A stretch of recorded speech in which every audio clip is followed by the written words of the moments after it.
not just my generation, but definitely within my generation, starting in the early 70s, it was not uncommon that as an architect, you could produce your ideas through drawings and maquettes, models, prior to building.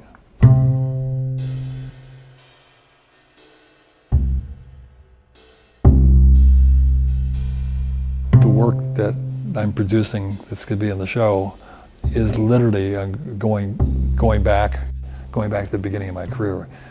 And it's just going back to the output of drawings, and the physical objects is representing the ideas.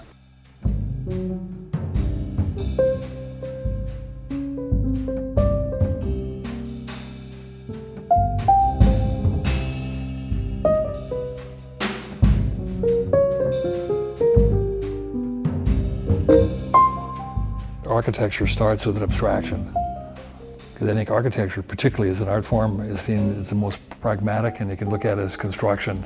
You can look at it with just purely tectonic terms, or you can see it as just within functional terms. It solves issues of whether it's a school or a restaurant or a museum, etc., right? But the culture of architecture as an art form, the project is going to be still interested in chance encounters and looking at new forms of organization which advance complexity. And I've been interested from the very beginning in ideas of complexity of the world we live in, which there's only grays, there's only territories between things. And that led me very early on to be interested in relationships, and my work was much less interested in architecture as objects, is making an architecture out of the connections of things and the relationships of things.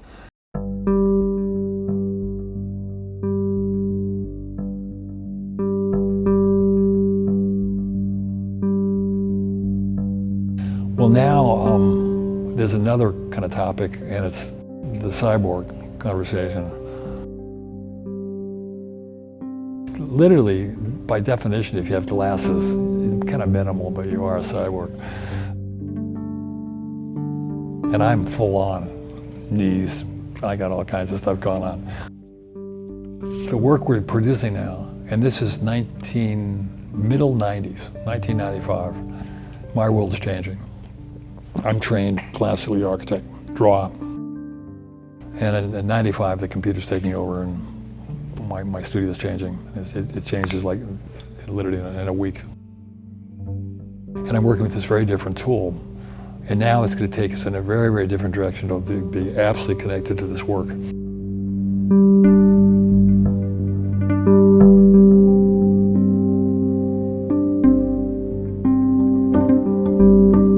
And so when I'm working with Alan here, we're producing the thinking system and we're controlling that thinking system. The capability of putting together huge amounts of information.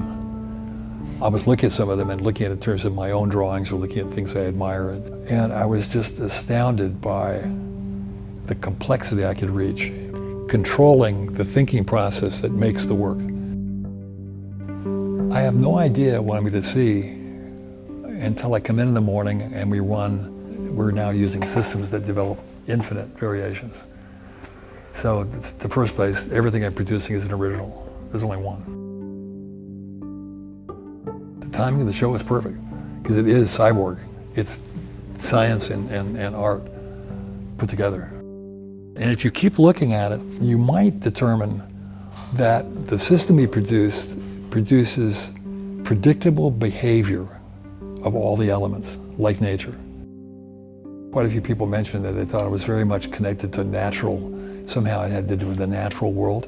And I'm going, well, it makes total sense because we're using evolutionary biological thinking. Each piece behaves always in the same way, like it would in cellular behavior.